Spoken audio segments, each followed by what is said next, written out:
Hello students, today we are going to talk about William Butler Yeats' poem The Second Coming.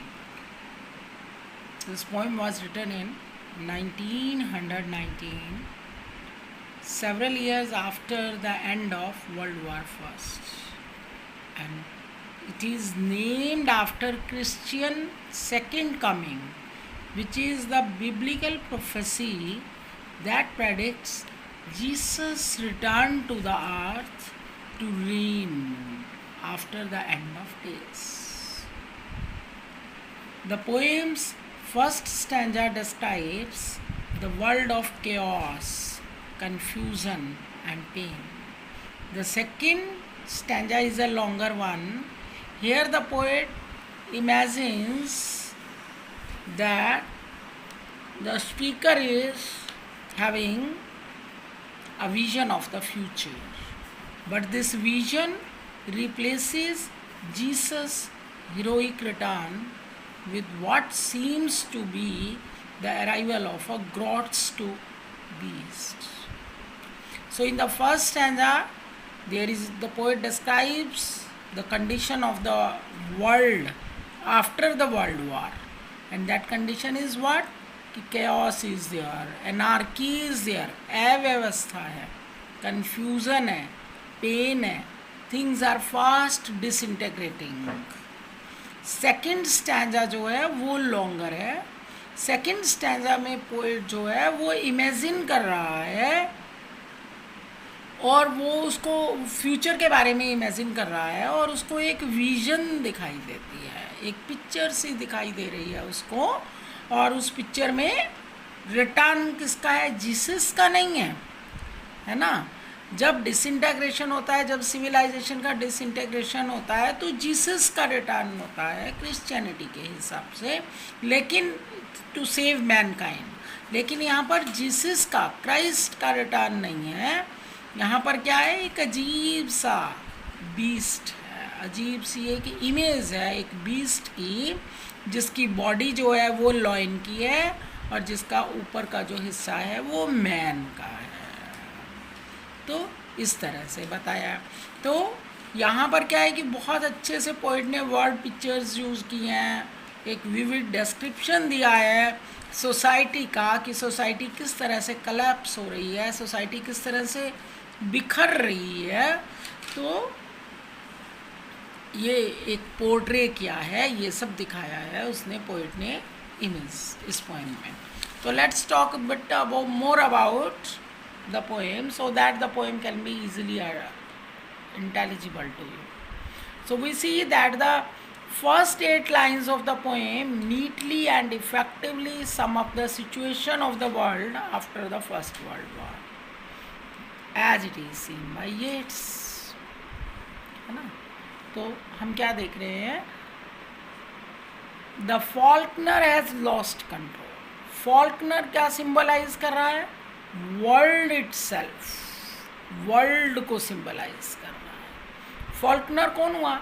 शिकारी हुआ है as such, जो कि उस पक्षी पे, उस फॉल्कन पे निशाना बांधने की कोशिश कर रहा है, लेकिन वो फॉल्कन जो है वो उसकी पहुंच से परे है, वो उसकी समझ में आ नहीं रहा, वो उसके होल्ड में नहीं आ रहा.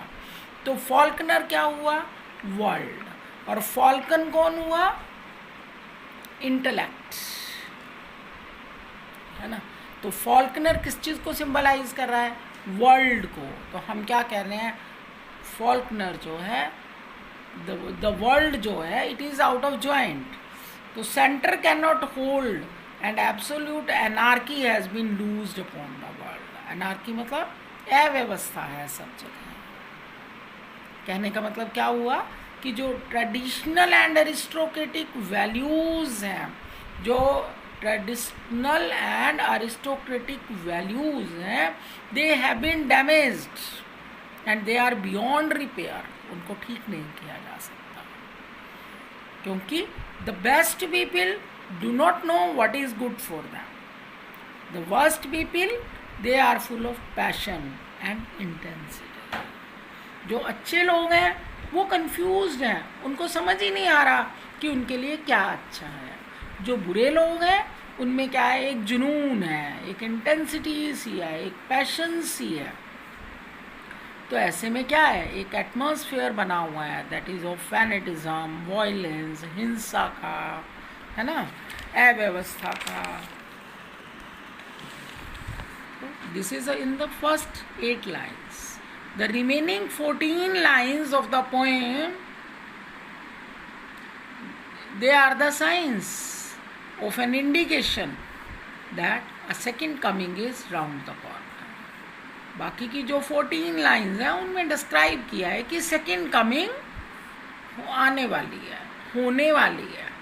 सो जब ये बात आती है पोइट के दिमाग में कि भाई second coming is round the corner, तो इससे क्या हुआ, ये जो येट्स हैं he sees a vision of this, और उस विजन में उसको क्या दिखाई देता है, अ वास्ट शेप, एक बहुत बड़ी सी शेप है, with the head of a man and the body of a lion.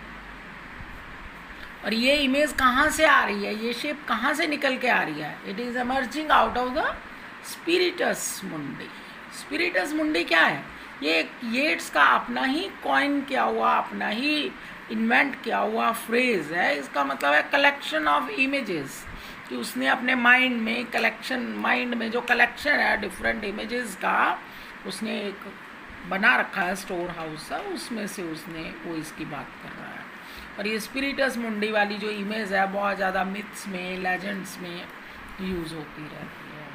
तो this sphinx like figure has a pitiless gauge. तो ये जो फिगर आगे बढ़ रहा है इसमें क्या है, कोई पिटी नहीं है, कोई दया की भावना नहीं है ना, सिर्फ क्रूएलिटी रिफ्लेक्ट हो रही है, क्योंकि इसका ऊपर वाला हिस्सा जो है वो ह्यूमन बीइंग का, बाकी बॉडी जो उसकी क्या है, लॉइन जैसी है।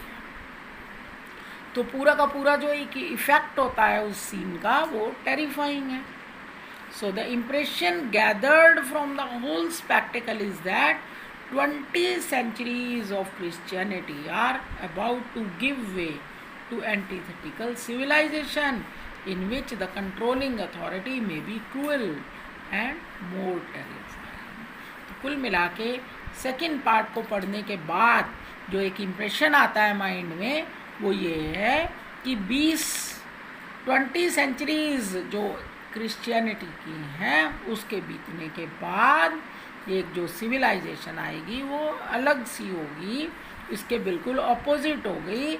उस सिविलाइजेशन में जो कंट्रोल करने वाली जो अथॉरिटी होगी वो बहुत ज़्यादा क्रूएल होगी, बहुत ज़्यादा टेरिफाइंग होगी। तो पोएम जो है, इस पोएम को बहुत ज़्यादा एक ग्रेटेस्ट पोएम्स में माना जाता है।